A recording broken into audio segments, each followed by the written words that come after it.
So let me just get a confession out of the way. At a restaurant, when it comes time to order, I am a disaster. My wife, Molly, is a professional. Before we even leave the house, she has studied the menu like the Dead Sea Scrolls. And she shows up with a flight plan. Dressing on the side, this cheese and not that cheese, salmon in the pan for exactly this many minutes. Meanwhile, I am melting down in an existential crisis. Because on the menu, I don't see soup or salad. Instead, I see destinies dripping with consequence.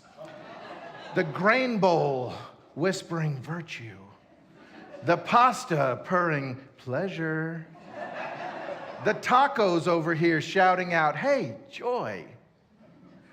And then the server turns to me, pen poised, and my nervous system short circuits.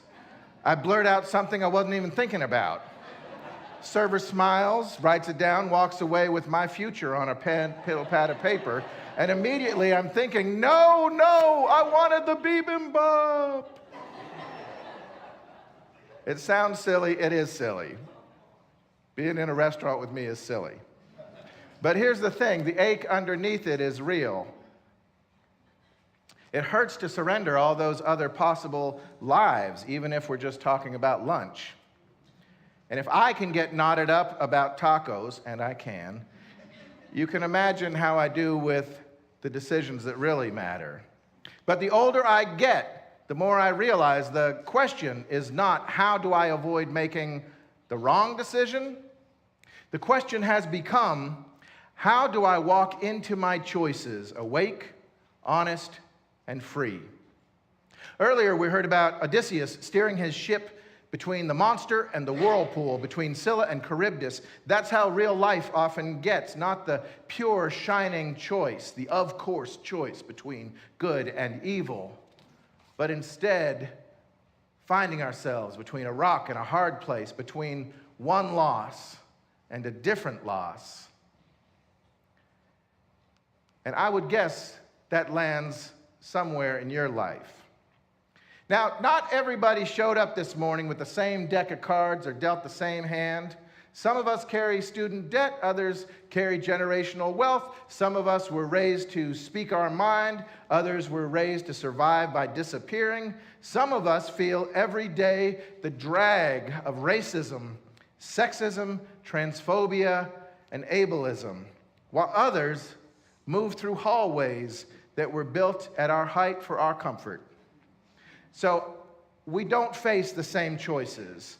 And when we face similar choices, we don't face the same consequences.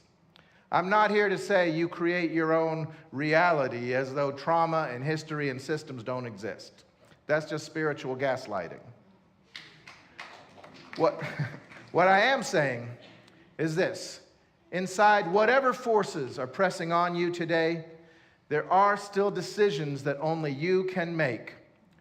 And not deciding is a decision. And the choices in front of you this morning are not theoretical. This is not a game of would you rather with friends.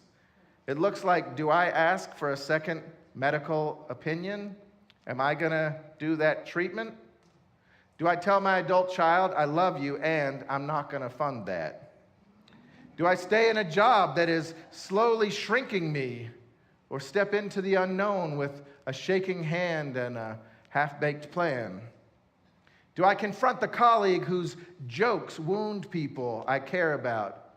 Or do I keep the peace that keeps the harm going? Do I sign the lease? Do I sign the divorce papers? Do I show up for a justice campaign that will take more out of me than I intended to give? And these are just choices, perhaps, in this congregation or in this room. So as I stretch my imagination wider, I remember Warsan Shire's poem, Home, that fierce, holy insistence that no one leaves home lightly, that families only climb into boats when the land itself has turned hostile. Somewhere right now, a parent is deciding whether to stay in a city where the bombs fall or to run into uncertainty with their children. Somewhere a family is choosing which child to send first, knowing the others may not get a chance. My wife, Molly, the one who studies menus, works with migrant farm working families in Hamblin and Ray County in Tennessee, and some of them over time have become friends, and so I've seen these kinds of choices firsthand. That's why anti-immigrant policy is such an insult, because people have arrived here in this country having made choices that I can only imagine. I have such respect, even reverence, for these lives. I think my response would be one of gratitude and awe. So compared to those kinds of choices, and I want to say it may be that this morning some people here, it may be that you are also living in the mouth of a shark. So I respect that if you are. And it also may be that some of us have been living our lives on a pillow.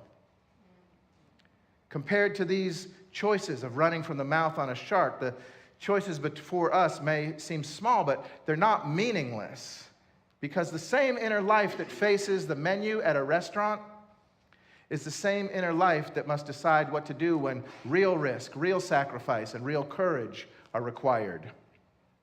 Before getting into this framework of a possible how with tough choices, I want to talk about why it matters that we learn to choose better.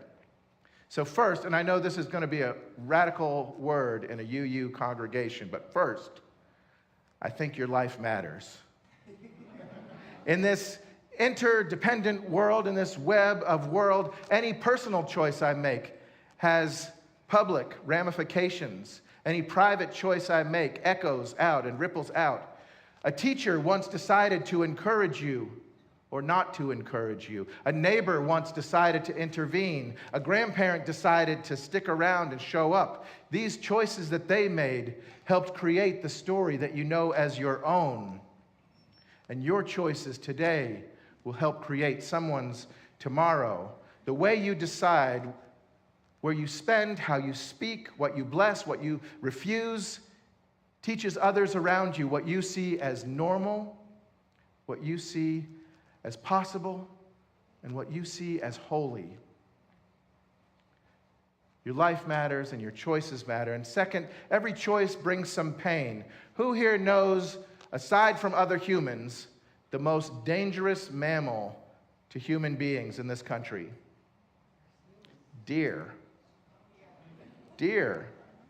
Think of all of those collisions out on the highway.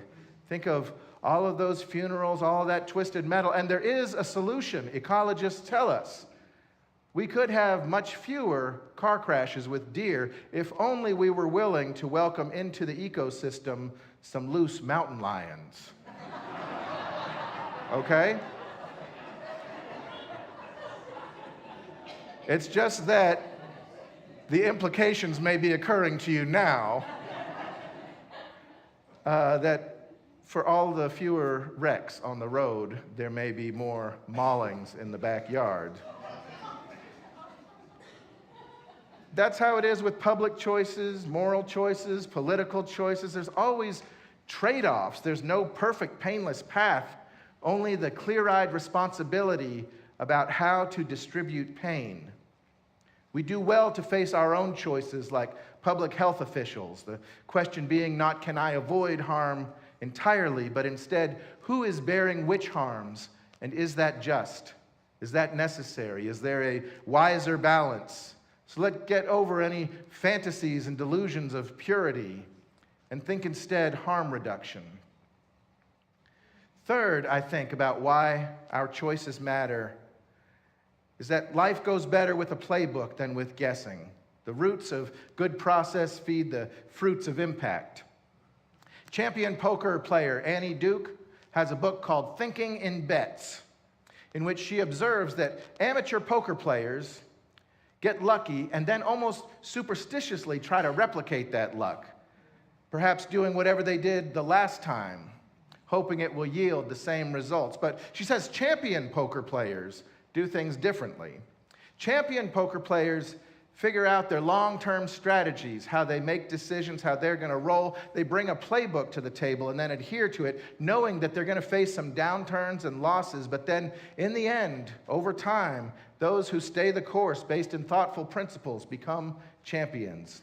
This is especially important, I think, when we're facing situations that are open and ambiguous and full of uncertainty. As South African lion tracker Boyd Vardy puts it, I don't know where I'm going, but I know how to get there. I don't know where I'm going, but I know how to get there. He doesn't know exactly where that lion has ended up there through the bush, but he has some principles for what to follow, what the next step and the next step and the next step will yield. Annie Duke calls decisions a bet on the future and says that our preferred futures are more likely if we've thought things through first. So your choices ripple farther than you might imagine. There is no such thing as a private decision. There is no way to spare everyone. And guessing is not a strategy. Going with your gut. God help us.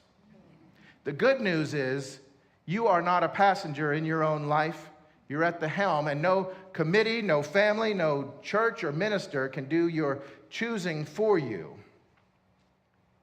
But there are some resources as we aim ourselves over time toward wisdom, like the story of Esther in the Hebrew Bible.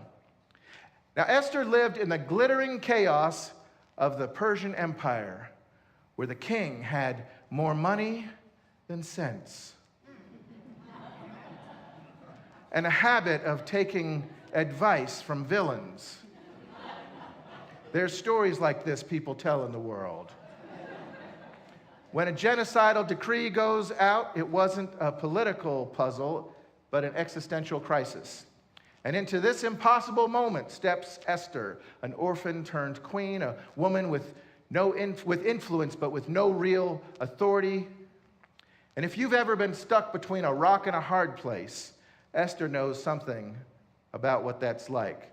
And out of her story, the story of Esther, I think there is a sturdy way that we might find our way through our own impossible choices. A framework not for easy answers, but for courageous clarity.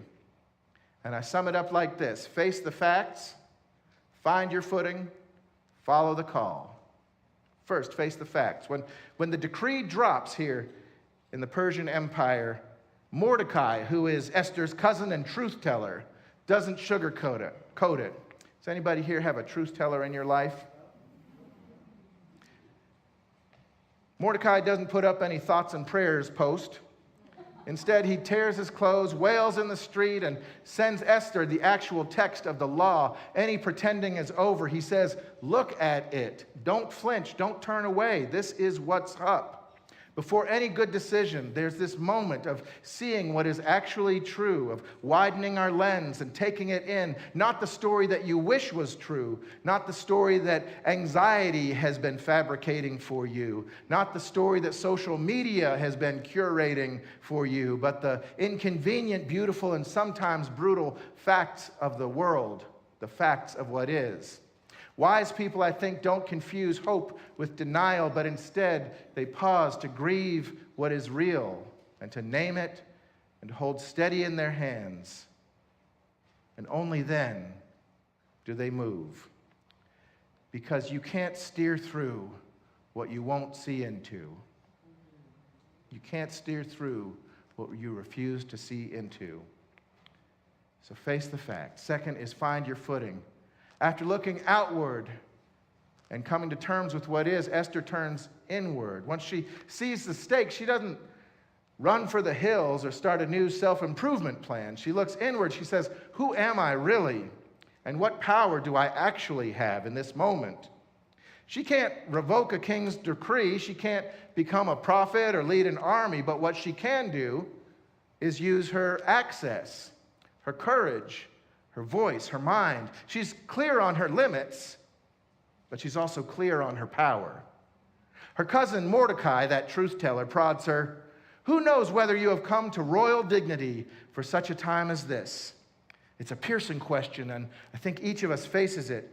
Who knows whether you, listening right now, have come to your position, this community, this very season for such a time as this. Not that we're living in some pre-planned, pre-scripted reality of divine or providence, but that perhaps all the struggle that we've been through, all the lessons that we've learned, all that you got through and survived made you stronger and equipped you exquisitely for this moment.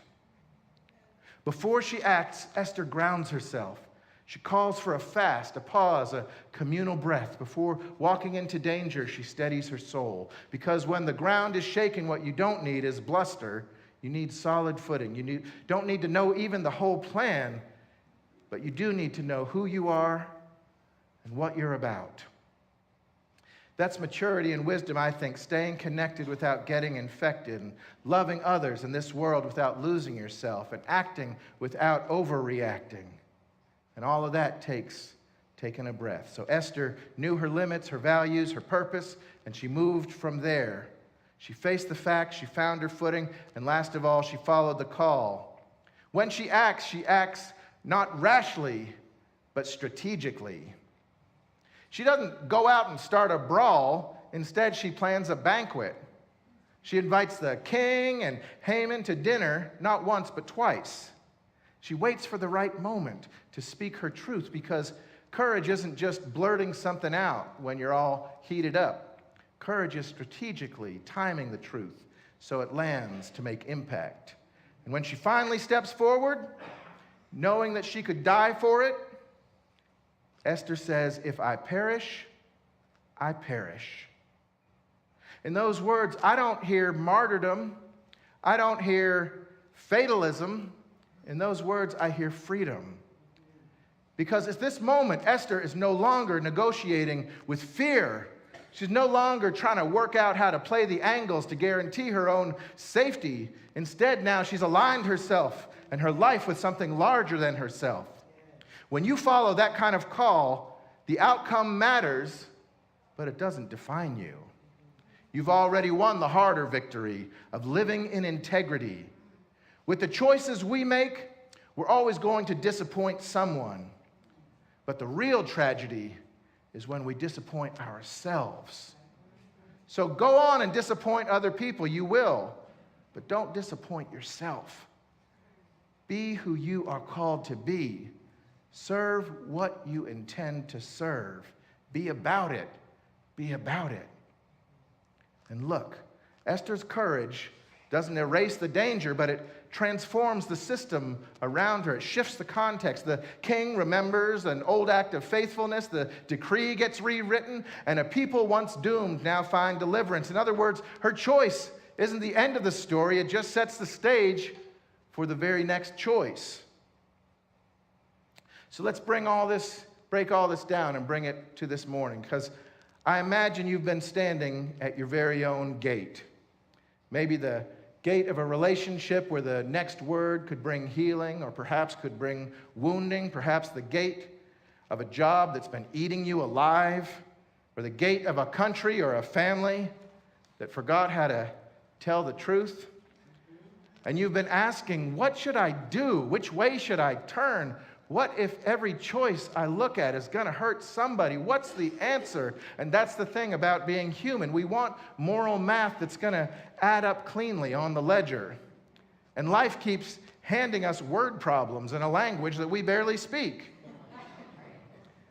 And in these moments, I think we can call Esther to mind. First, we can face the facts. We can look the danger, the dilemma, the heartbreak straight in the eye. If the budget's bleeding, we can say that out loud. If the marriage is unraveling, stop talking about busy schedules. If the democracy is gasping, don't paint it over and call it polarization. Truth is never the enemy. Avoidance is.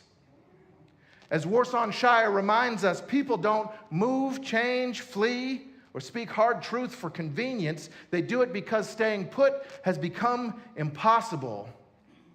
And I don't know if something's become impossible for you this morning. But whether it's the refugee on the border, or the truth teller at the board table, or the parent finally naming what's broken at home, courage starts by facing what is. Second, find your footing. You are not infinite. You cannot fix everything. That cape is not real, whatever you've been putting on. And you're not going to please everybody. But you do have agency, real, sturdy, sacred agency. And if you don't use it, somebody else will. If you don't make your own choices, somebody will make them. This is where you pause before pouncing. You ask, what's mine to do and what's not? You plant your feet in your own values, your own commitments, before you let yourself get caught up in someone else's urgency. You find your footing and last follow the call. This is the leap into the unknown that no one else can make for you. When risk rises like a tide and you can't tell if the next step is going to save you or sink you, you decide to move anyway. You don't do it because you're sure of success, but because you're sure of your why. You know what's up and you know who you are. That's Esther's line, if I perish, I perish. And maybe your version sounds like, well, if I fail, I fail. Or maybe your version sounds like, if they don't like it, they don't like it. Or maybe your version sounds like, if it costs me, it costs me. Face the facts, find your footing, follow the call. And maybe, just maybe, the world on the other side of your decision will be a little more whole, a little more just, a little more free because you chose to live like Esther. And that's you on your own, in your own life. But what about all of us here together? Because we're not just a collection of individuals assiduously trying to avoid our hard choices. We're a community, a congregation in an age that runs on avoidance and outrage. Every system has its own Haman, every century its own decree of despair.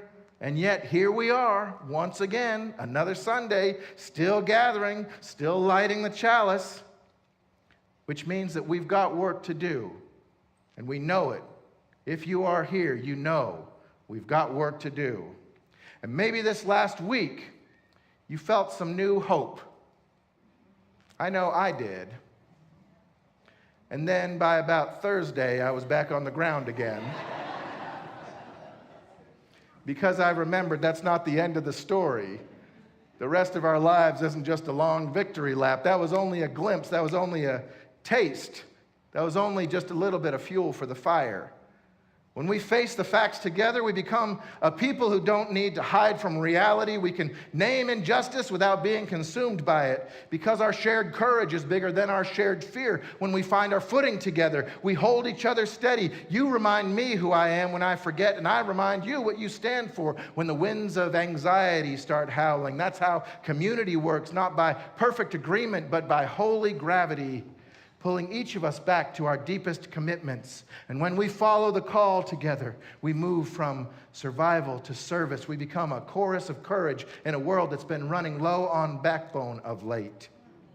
Maybe that's our Esther moment right here and right now. Maybe for a time such as this means all of us, this community in this city and this season, daring to live with clear eyes, strong hearts, and open hands, to plan a banquet instead of a brawl, to speak the truth strategically timed with tenderness, to risk ourselves for love's sake, because love is worth the risk. I don't know what you've been sitting on up to now. I don't know if you're in the mouth of a shark or asleep on a pillow, but maybe this morning it's time to decide. And not just for a day, but for your whole lifetime. Not just for this challenge, but for your legacy, including the basic decision in your life of whether, there's the call right now, including the basic decision of whether you're going to stay stuck, including the decision of if you're going to stay down, or whether or not you're going to figure out how to rise. Because you know you're not yet home. And you know this morning we are all not yet free.